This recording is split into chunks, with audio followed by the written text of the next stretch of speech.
Throughout history, many expeditions have been driven by the thirst for discovery and adventure, but some have ended in tragedy. From the frozen Arctic to the perilous peaks of the world's highest mountains, these deadly journeys reveal the fine line between courage and disaster. The brutal forces of nature, combined with human ambition, have claimed the lives of many explorers. These stories of deadly expeditions serve as chilling reminders of the dangers that lie beyond the horizon.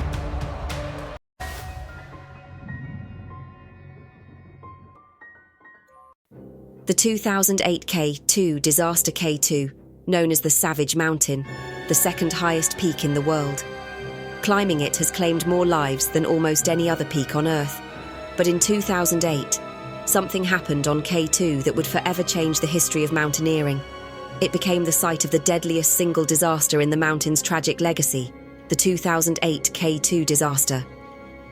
The season on K2 usually runs from June to August, but in 2008, the weather was so brutal that no summit attempts could even be made in June or July.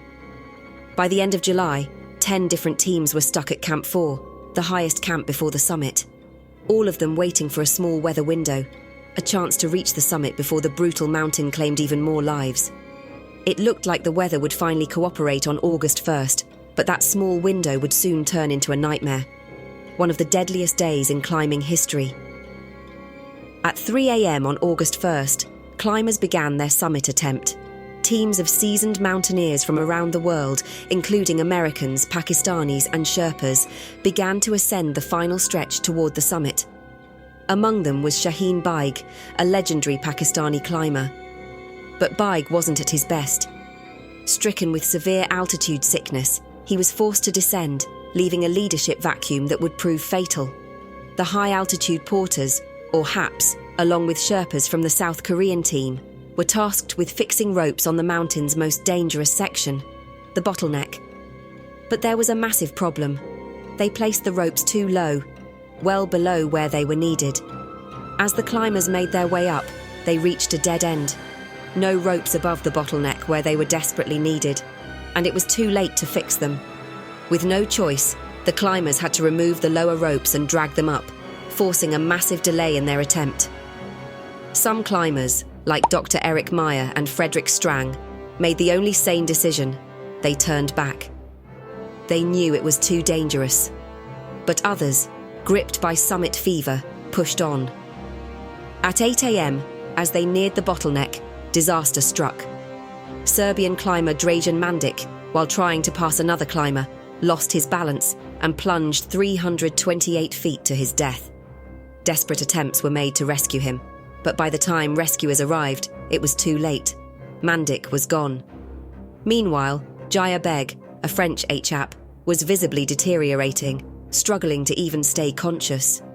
His high-altitude sickness was so severe, he was acting irrational, slipping, and at one point, sliding uncontrollably.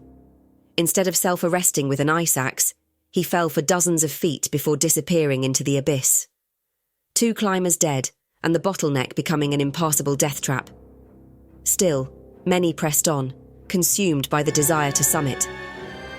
By 8 p.m., the remaining climbers were still reaching the top, far later than the usual 3 p.m. cutoff. And then, a final blow.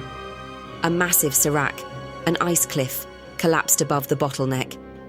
It wiped out Norwegian climber Rolf Bay, who had turned back just 330 feet from the summit. His body was swept off the mountain, the fixed ropes were destroyed and panic set in. With no way to safely descend, climbers were now trapped, and darkness was closing in. Some, desperate to survive, attempted the descent in the pitch-black night, with no ropes, no fall protection. Against all odds, a few made it back to Camp 4, thanks to the courage of Sherpas who had stayed behind to help. But the worst was still to come. French climber Hugo de Burghard, a 61-year-old veteran, had already run out of oxygen, and he attempted the dangerous descent alone. He would never make it. The avalanche that struck shortly after claimed more lives, including Irishman Jerry McDonald. The details of his final moments are unclear, but it's believed he tried desperately to help others before he too succumbed to the mountain's wrath. The avalanche swept away not just McDonald, but at least 5 more climbers, some of them tangled in ropes and unable to free themselves. By the end of the night, the death toll had reached 11 climbers, an unprecedented disaster that shook the mountaineering world to its core. The survivors, including Wilco van Rugen, who lost all of his toes to frostbite, would later recount harrowing tales of survival. But the true story of what happened that day remains shrouded in confusion, lies, and conflicting reports. By the time Pakistani helicopters arrived on August 4th, it was too late for most of the remaining climbers. K2 had claimed another 11 lives, leaving the mountain's brutal legacy etched in the history books. The 2008 K2 disaster serves as a chilling reminder of just how unforgiving the mountain is, and how sometimes no amount of training, preparation, or determination is enough to survive the savage beauty of K2. K2, the mountain that has claimed 91 lives, with only 377 successful summits. A reminder that, on this savage peak, death is never far behind. The Franklin Expedition. In 1845, 2 British ships set out on a journey that would end in one of the greatest tragedies in the history of exploration. Led by Sir John Franklin, the expedition aimed to find the Northwest Passage, a fabled route through the Arctic that would connect the Atlantic and Pacific Oceans. But Franklin and his crew never returned, and for over a century, the fate of the 129 men remained one of the greatest mysteries of the 19th century. This is the story of the Franklin Expedition, a tale of ambition, desperation, and death in the frozen wilderness. In May 1845, Sir John Franklin, an experienced explorer, set off with 2 ships, HMS Erebus and HMS Terror, and 129 men. Their mission was to find the Northwest Passage, a goal that had eluded explorers for centuries. Franklin was a respected figure, having led successful expeditions in the past. However, he and his men were about to face a nightmare unlike anything they had ever imagined. The ship sailed north, charting the waters of the Arctic. As they passed Greenland and entered Baffin Bay, everything seemed normal at first. But by late summer, the ships became trapped in the thick ice. The Erebus and Terror were stuck fast, unable to move, and the crew was forced to spend the harsh Arctic winter in the frozen wasteland. For months, the men were isolated, surrounded by ice and snow with no way to escape. Temperatures dropped to unbearable levels, often reaching -40 degrees Fahrenheit or -40 degrees Celsius. The Arctic night stretched for months, and the crew had to endure weeks of total darkness. The ice that trapped them wasn't just a temporary setback, it was a death sentence. As winter turned to spring, the ice refused to break, and the men realized that their situation was more dire than they had imagined. The food they had brought with them began to run low, and some of their canned food was spoiled. The men started to suffer from lead poisoning, likely caused by the poor quality cans that had been used to preserve their food. Illness and weakness spread quickly among the crew. Despite their best efforts to free the ships, they were stuck. The ice had them in its grip, and as the months passed, hope turned to despair. In 1847, after 2 long years trapped in the ice, the men realized they had no choice but to abandon the ships and try to walk to safety. Franklin himself died sometime that year, but the men continued to struggle on, desperate to reach civilization. They began a long trek south, hoping to find help at the nearest Hudson's Bay Company outpost. But the journey was nearly impossible. The men were already weak from hunger and disease, and the brutal cold only made things worse. As they trudged through the frozen wilderness, one by one, the men began to die. Some succumbed to starvation, others to disease, and many froze to death. The men who were still able to walk tried to drag their fallen comrades, but it was no use. The conditions were simply too harsh. The final tragedy came when the survivors began to lose all hope. Desperation took hold, and it's believed by some that the men resorted to cannibalism to survive.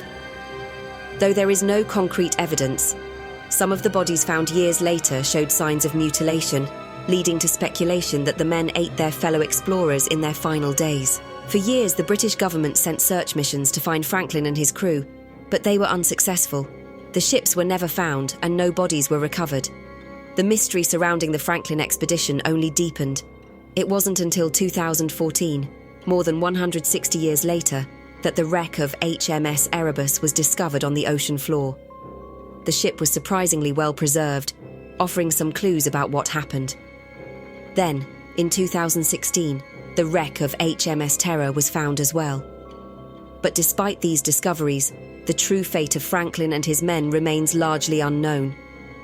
There are many theories about what happened to the expedition. Some believe the men died from a combination of starvation, disease, and exposure. Others suggest they may have abandoned the ships earlier than previously thought and tried to march to safety on foot. The harsh conditions of the Arctic, however, were simply too much to overcome. The possibility of cannibalism is one of the most chilling aspects of the story. Some historians believe that, in their final moments, the men turned to unspeakable measures to stay alive.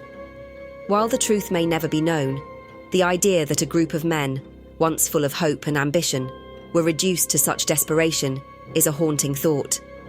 The Franklin expedition is a story of courage and ambition, but also of despair and death. The men set out to conquer the Arctic and make history, but instead, they became victims of one of the harshest environments on Earth. Their story serves as a reminder of the extreme dangers that explorers faced in the age of discovery and the high cost of pushing the limits of human endurance. Though the ships, Erebus and Terror, have been found, many questions remain. What happened to Franklin and his crew? Why did they not survive? The full story of their fate may never be revealed, but the legacy of their lost expedition lives on, a tragic testament to the dangers of the unknown. The 2008 K2 disaster and the Franklin expedition are tragic examples of the deadly risks of exploration. Both stories highlight the harshness of nature and the limits of human endurance. They remind us that some frontiers, no matter how ambitious, may be too dangerous to conquer,